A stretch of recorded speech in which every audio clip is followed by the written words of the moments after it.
이 시간에 우리 정두보라 목사님 나오셔서 말씀 전해 주실 때 많은 은혜 받으시기 바랍니다. 네. 목사님들 반갑습니다. 할렐루야. 우리 명 강사님들 뒤에 설라기가 조금 부담스럽고 떨립니다. 그래 보입니까? 안 보입니다. 안 그래 보이시죠?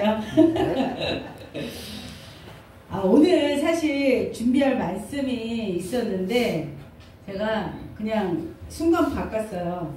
또 성령의 인도하심에 따라서 갑자기 생각나는 말씀으로 오늘 잠시 나눌까 합니다. 말씀은 나누는 거 맞죠? 지금 안약이니까. 네. 자, 오늘 본문은 마태복음 19장.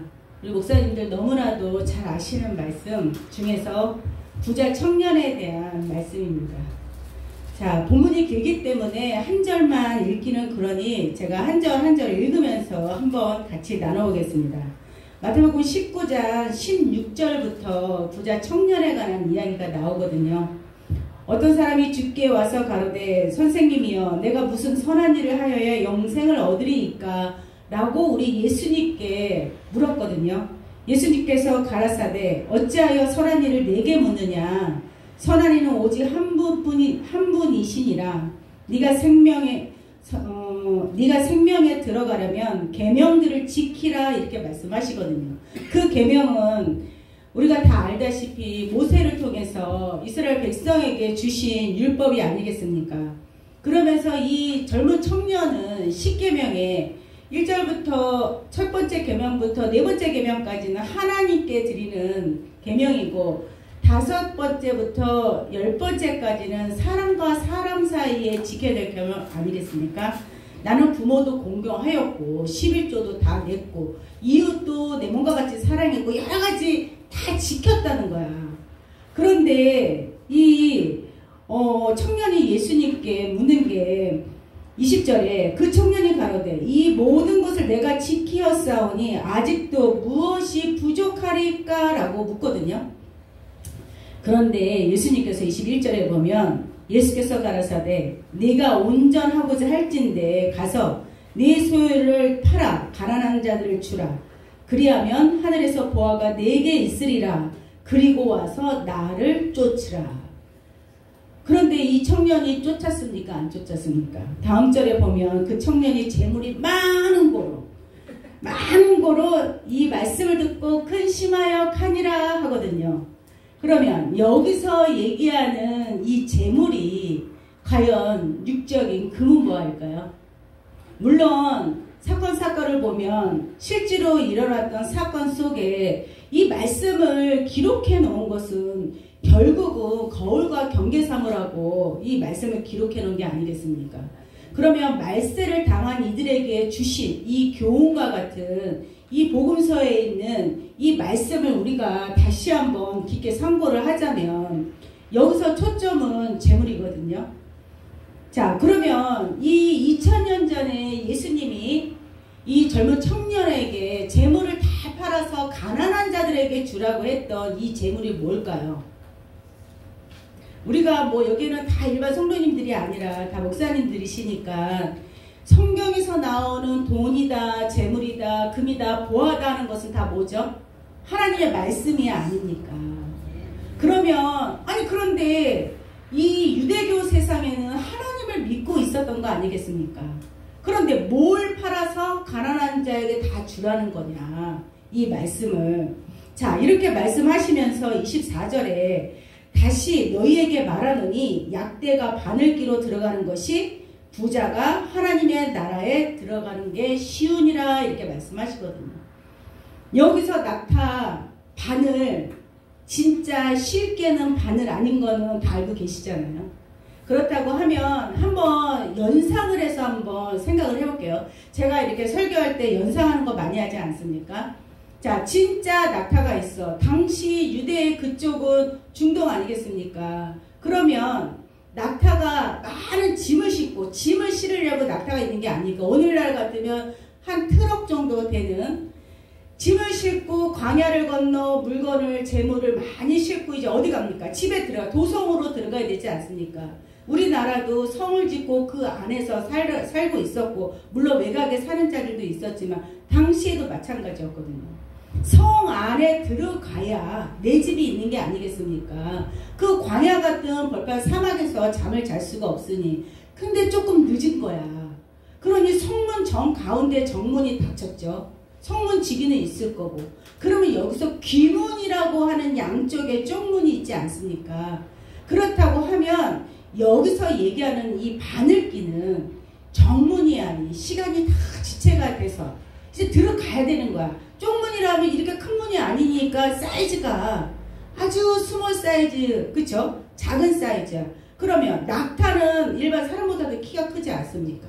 거기다 짐도 실었어. 그러면 이 낙타가 이 성 안으로 들어가려면 어떻게 해야 되죠? 먼저 어떻게 해야 돼? 그렇죠. 짐 다 내려놔야 돼. 자, 잘 연상해 보십시오. 내가 낙타야. 그렇죠? 여기서 비유가 그러지 않습니까? 그러면 내가 가진 이 모든 재물은 내가 살아오면서 신앙하면서 쌓아왔던 나만의 재물이라는 겁니다. 물론 내가 하나님을 알았던, 조금 부족하게 알았던 관계없이 내가 알고 있었던 지식, 내가 알고 있었던 신앙생활, 이 모든 것들이 다 짐이 아니겠습니까? 나의 재산, 재물, 그쵸? 살아가는 신앙생활에 이거 일단 이 성문이 어디를 표합니까? 바로 하나님의 도성이 아니겠습니까? 2000년 전에는 예수님께 가는 것이 하나님께로 가는 길 맞았죠. 내가 곧 길이요 진리요 생명이니 나로 말미암지 않고는 아버지께 올 자가 없다. 요한복음 14장 6절에 정확하게 말씀하지 않습니까? 그렇다고 하면 이 도성인 아버지 나라에 들어가려면 내 재물을 어떻게 해야 돼? 다 내려놔야 돼. 그러고 나는데도 영 사이즈가 안 맞아. 왜? 낙타는 키가 커. 그렇지 않습니까? 등에 뭐도 있어. 혹도 있어. 그렇죠? 그러면 어떻게 해? 그럼 낙타가 지발 들고 막 눈내라 이러면서 들어가는 건 아니잖아요. 그렇죠? 낙타를 이끄는 주인이 있지 않습니까? 콧뚜레를 껴서 줄을 길게 해서. 그렇다고 하면 키가 크니 못 들어. 그럼 어떻게 해야 돼?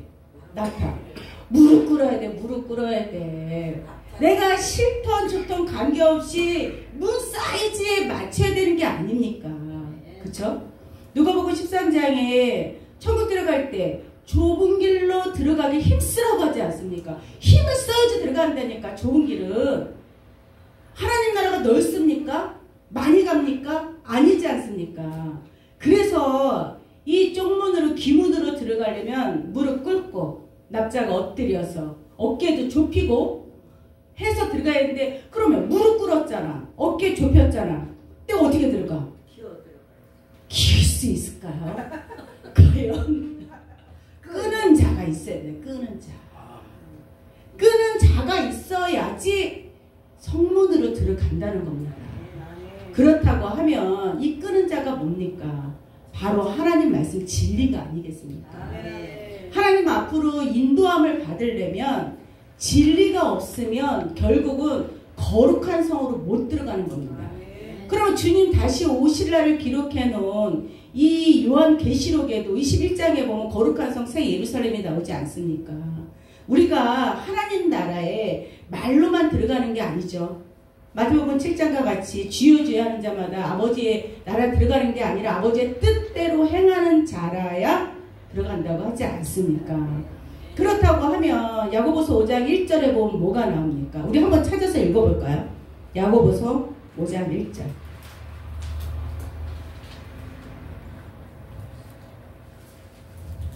자, 3절까지 한 목소리로 한번 읽어보겠습니다.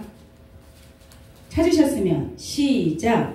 들으라 부한 자들아, 너희에게 임할 고생을 인하여 울고 통곡하라. 너희 재물은 썩었고 너희 옷은 좀 먹었으며 너희 금과 은은 녹이 쓸었으니 이 녹이 너희에게 증거가 되며 불같이 너희 살을 먹으리라. 너희가 말세에 재물을 쌓았도다. 자, 야고보 선생께서 말세에 재물을 쌓은 자들이 입을 화에 대해서 말씀하지 않습니까? 그렇다면 오늘날 우리가 말세 아닙니까? 말세가 뭡니까? 세상 끝 아닙니까? 그쵸? 세상 끝에 누가 오십니까? 예수님 다시 오신다고 하셨고, 아까 지금 박다니엘 목사님 말씀하신 거와 같이 이 어둡다는 게 뭡니까? 지금 2000년 내내 해는 뜨고 지고 계속 했는데 뭐가 어둡다는 겁니까? 요한복음 6장 29절에 보면 제자들이 묻지 않습니까? 나도 하나님 일을 하고 싶다. 그랬더니 29절에 예수님이 뭐라고 말씀하십니까? 하나님이 보낸 자를 믿는 것이 뭐다? 하나님의 일이라는 거예요. 그럼 그 당시에는 빛이 있었습니까? 없었습니까? 빛이 있었죠. 예수님이 빛이었으니까 하나님이 함께하는 목자가 아니었습니까? 그런데 예수님이 요한복음 9장에 내가 가면 어두운 밤이 된다고 했는데, 그러면 2000년 동안에 하나님이 보낸 자가 있었다 없었다? 없었다. 그러니까 천상천하에 볼 자가 없었다는 게 아닙니까? 이 책을. 그렇다고 하면 근데 나는 열심히 하나님 일 했잖아. 그쵸? 2000년 동안 얼마나 많은 이 복음이 전파가 됐지 않습니까? 2000년 전에 로마의 속국에 있었던 이 작은 이스라엘에 일어났던 이 작은 사건이 결국은 전 세계 인류의 구원을 갖고 올 메시아의 탄생과 또한 그가 겪었던 일이 아니었습니까? 마태복음 24장 14절에 이 복음이 온 세상에 전파가 되는 오신다고 하지 않습니까? 그러면 지금 물론 전 세계 80억 인구가 예수라는 단어를 다 알지는 못할지라도 그래도 미디어가 발달된 이 세상에서 지금 크리스마스 모르는 사람 거의 없지 않습니까? 아마존에서도 그 행사를 하더라고요. 어느 유튜브를 한번 보니까. 그렇다고 하면 우리는 말세를 당한 이들 맞죠? 말세를 당한 이들 맞고 예수님이 다시 오시기를 기다리고 있는 자들도 맞고, 그러면 우리의 재물, 내가 안다고 하는 이 재물들을 이 낙타처럼 또한 부자 청년처럼 계속 쥐고 있고 근심하고 있지 않으면 과연 나는 주님 오실 때 그 주님을 알아볼 수 있을까요? 나를 끌어들이는 자가 없이 내가 다 안다고 하면 내 신학이 최고라고, 내 신학이 최고라고, 내 조직이 최고라고 하면 과연 나는 주님 다시 오실 때 누구신지 어떻게 압니까? 그쵸? 어떻게 알아요? 2000년 전에 몰랐다니까요. 아무도 몰랐다니까요. 그 누구만 알았어? 제자들도 예수님 불러서 알려줬으니까 알았지. 예수님 자신만 알았다니까. 그쵸? 아버지가 보낸 자가 나인지 누구만 알아. 예수님 자신만 알지 않습니까? 그리고 예수님 그 한 분이 전파하기 시작합니다. 내가 하나님의 일을 하러 왔다. 내가 하나님이 보낸 자다. 야, 이사야서 29장에 너희가 잠자는 신이 너에게 임해서 네가 보아도 들어도 모르는 거다. 이런 얘기를 곳곳에 찝어서 다 해준 게 누굽니까? 당사자가 그랬다니까. 당사자가. 하나님이 보낸 이 예수님이 이 많은 사람들에게 인류의 구원을 위해서 이 말씀을, 구약의 이 모든 예언이 다 누구를 얘기한 거다? 나 자신을 얘기한 거다. 그러면 이 모든 계시를 받은 것은 예수님 한 분뿐이었지 않습니까? 이 한 분이 이 계시를 증거해서 제자를 삼고 소수의 성도들을 삼은 거거든요.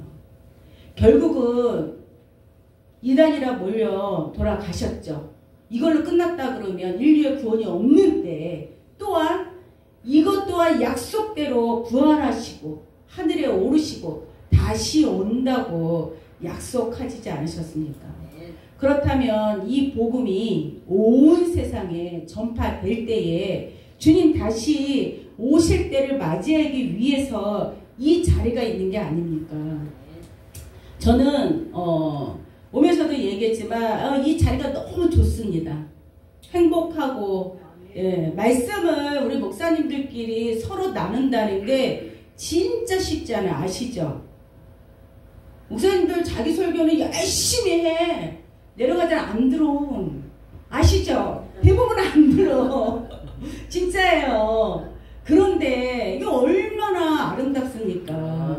서로 간에 말씀을 교류하고 나누고 내가 부족한 부분을 좀 채워가고 모르는 부분 또 배우고 익히고 해서 주님 오실 길을 예배하면 되지 않습니까? 그렇죠. 그래서 오늘 제 설교 짧습니다. 제가 하려고 했던 거 사실 꽤 많이 있었는데 그냥 간단하게 이 말세의 재물을 쌓은 자들이 입을 화를 우리가 피하려면 내가 갖고 있는 것들 다 내려놔야 됩니다. 그래야지 낙타처럼 못 들어가는 일이 아니고 정말 들어가야지만이 구원을 받을 수 있는 거 아니겠습니까? 하나님 예수님을 믿는다는 것은 천국과 영생을 소유하기 위함입니다. 그렇죠? 그거 아니면 사도 바울도 아니 부활이 없다면 우리만큼 불쌍한 자가 없다고 하지 않습니까? 이 신앙이라는 게 얼마나 어렵습니까? 나를 복종시킬 일이 너무나도 많죠. 내 의가 내 속에 있는 나의 척이 많이 올라오지 않습니까? 그럴 때마다 말씀 앞에 나를 비춰봐야 되고 또한 내가 바른 신앙을 하고 있는가? 바른 말씀을 전해서 정말 저 성도님들 지옥 자식 안 만들려고 애쓰고 있지는 않는가? 모르면 가서 안작도 사서 발라야죠. 금도 사야 되지 않습니까? 하나님의 말씀이니. 우리 사실 금 달란트 하는 자들 우리 아닙니까? 우리. 그쵸? 복음으로 달란트 하는 거 우리 아닙니까? 그러면 저 2000년 전에 서기관과 바리새인들 또한 많은 종교 지도자들처럼 정말 자기도 천국 안 가면서 성도들도 못 가게 하는 정말 유황 불못에 떨어져도 할 말이 없는 그런 자가 되면 안 됩니다. 왜? 유구무원하면 안 돼요. 우리가 이렇게까지 말씀을 다 전하고 맨날 나눴는데 아직도 내 것만 고집하면서 편견과 오해 속에서 서로 내 것만 찾는다면 그들과 똑같은 거거든요. 근데 우리는 다르지 않습니까? 그래서 이 모임이 있고 또한 이런 집회가 주마다 지속되는 게 아니겠습니까? 우리 사랑하는 많은 목사님들 정말 이 방송을 혹시나 듣고 계시는 모든 분들 이제는 정말 말씀 안에 들어가서 그 말씀 안에서 하나님과 예수님을 만나고 말씀 안에서 하나 되는 게 우리가 살 길입니다. 아멘. 감사드립니다.